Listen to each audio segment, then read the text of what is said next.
നമ്മൾ ആദ്യം ചെയ്യേണ്ടത് നമ്മളിരിക്കുന്ന സീറ്റ് അതിനകലം കൃത്യമാണെന്ന് ഉറപ്പുവരുത്തണം. ചിലപ്പോൾ സീറ്റ് ഒരുപാട് പുറകിലായിരിക്കും, അതല്ലെങ്കിൽ ഒരുപാട് ഫ്രണ്ടിലായിരിക്കും. സീറ്റിന് നേരെ അടിയിൽ ഒരു ലിവർ ഉണ്ട്, അത് മേലോട്ട് പൊക്കി നമുക്ക് സീറ്റിന്റെ അകലം കൃത്യമാക്കാവുന്നതാണ്. ശേഷം നമ്മൾ ചെയ്യേണ്ടത് സൈഡ് മിറർ പുറകിലോട്ട് ശരിക്കും കാണുന്നുണ്ടോ എന്ന് ഉറപ്പുവരുത്തി അതും കൃത്യമാക്കണം. പിന്നെ നമ്മൾ സീറ്റ് ബെൽറ്റ് ഇടണം. സീറ്റ് ബെൽറ്റിന് മാർക്കുണ്ട്, 2 മാർക്ക് സീറ്റ് ബെൽറ്റിന് കിട്ടും. അപ്പോൾ അത് മറക്കരുത്, സീറ്റ് ബെൽറ്റ് ഇടുക. അപ്പോൾ നമുക്ക് ഫസ്റ്റ് ഗിയറിലിട്ട് വളരെ പതുക്കെ വണ്ടി മുന്നോട്ടെടുക്കുക.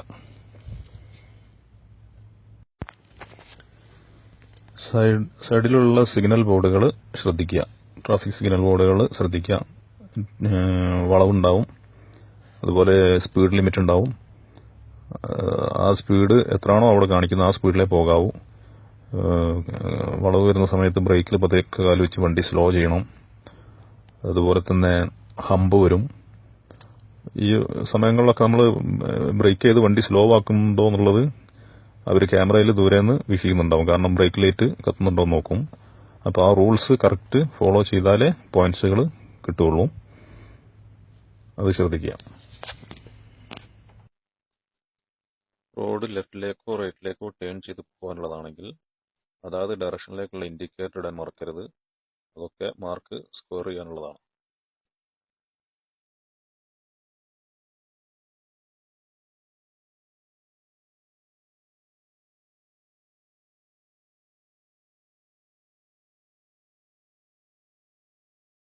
പിന്നെ പ്രധാനമായിട്ട് ശ്രദ്ധിക്കേണ്ടത് സിഗ്നലിലെത്തുമ്പോൾ റെഡ് ആണെങ്കിൽ കർശനമായിട്ടും നിർത്തണം.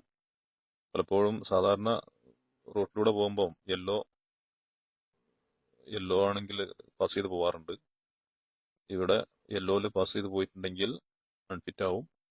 അപ്പോൾ ഗ്രീൻ അല്ലാത്ത ഒരു സാഹചര്യത്തിലും സിഗ്നൽ കവർ ചെയ്ത് പോകാൻ പാടില്ല. അടുത്തത് പാർക്കിംഗ് ആണ്. ഡ്രൈവിംഗ് ടെസ്റ്റിൽ വളരെ പ്രധാനപ്പെട്ട ഒന്നാണ് ഈ പാർക്കിംഗ്. ധാരാളം ആളുകൾ ഫെയിലായി പോകാറുള്ളതും ഈ പാർക്കിംഗ് തന്നാണ്. ഒന്ന് ശ്രദ്ധിച്ചാൽ വളരെ ഈസി ആയിട്ട് നമുക്ക് ചെയ്യാവുന്ന കാര്യമാണ് ഈ പാർക്കിംഗ്. ഫ്രണ്ടിലും ബാക്കിലായിട്ട് 3 വീതം സ്റ്റെമ്പുകൾ നാട്ടിയ ഒരു പാർക്കിംഗ് പോർട്ടിലേക്ക് വണ്ടി റിവേഴ്സ് ചെയ്ത് കയറ്റിയിടലാണ് ഈ പാർക്കിംഗ്. പാർക്കിംഗ് ചെയ്യാനായിട്ട് നമ്മൾ വണ്ടി പാർക്കിംഗ് പോർട്ടിന്റെ രണ്ടാമത്തെ 3 സ്റ്റെമ്പിനോട് ചേർത്ത് ഒരു 30-40 സെന്റി അകലം വരുന്ന രീതിയിൽ വണ്ടിയുടെ ബാക്ക് ടയറും ഔട്ടർ സ്റ്റെമ്പും നേരെ ടയറിനോട് നേരെ വരുന്ന രീതിയിൽ വണ്ടി നിർത്തിയിടാം. ശേഷം നമ്മൾ വണ്ടിയുടെ സ്റ്റെയറിംഗ് വലത്തോട്ട് ഫുൾ ടേൺ ചെയ്ത് വണ്ടി റിവേഴ്സ് എടുക്കുക. ഈ സമയത്ത് നമ്മൾ കഴുത്ത് പുറകോട്ട് തിരിച്ച് ബാക്കിലെ ഗ്ലാസ്സിലൂടെ നമുക്ക് ബാക്കിലെ 3 സ്റ്റെമ്പും കാണാൻ പറ്റും. ശരിക്കും പുറകോട്ട് നോക്കി റിവേഴ്സ് എടുക്കുക. ആ സമയത്ത് പുറകിൽ തട്ടുന്നത് ശ്രദ്ധിക്കാൻ പറ്റും.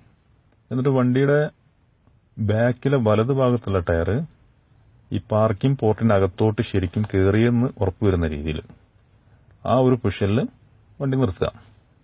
എന്നിട്ട് വണ്ടി വീണ്ടും അതിന്റെ സ്റ്റെയറിംഗ് ഇടത് ഭാഗത്തോട്ട് പൂർണ്ണമായിട്ട് ഓടിക്കുക.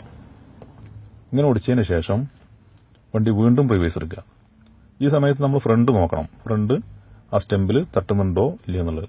തട്ടൂല, ഈ അളവ് കറക്റ്റ് ആണെങ്കിൽ തട്ടാതെ പൂർണ്ണമായിട്ടും കയറും.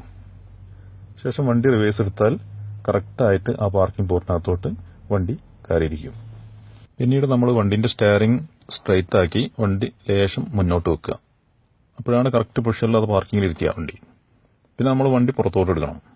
ഇതിനായിട്ട് വണ്ടി നമ്മൾ വീണ്ടും റൈറ്റ് സൈഡിലോട്ട് സ്റ്റെയറിംഗ് തിരിച്ച് ലേശം റിവേഴ്സ് എടുക്കണം. ബാക്കിൽ സ്റ്റമ്പ് തട്ടരുത്, നല്ല ഇഷ്ടംപോലെ സ്പേസ് ഉണ്ടാവും.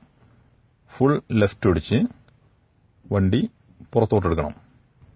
വീണ്ടും പുറത്തോട്ടെടുക്കുമ്പോൾ നമ്മൾ ശരിക്കും തല പുറത്തോട്ടിട്ട് നോക്കണം വണ്ടി വരുന്നുണ്ടോ എന്നുള്ളത്. കാരണം മിററിൽ കറക്റ്റ് സൈഡിലൂടെ വരുന്ന വണ്ടി കാണാനില്ല, കാരണം ക്രോസിലായിരിക്കും വണ്ടി നിൽക്കുക.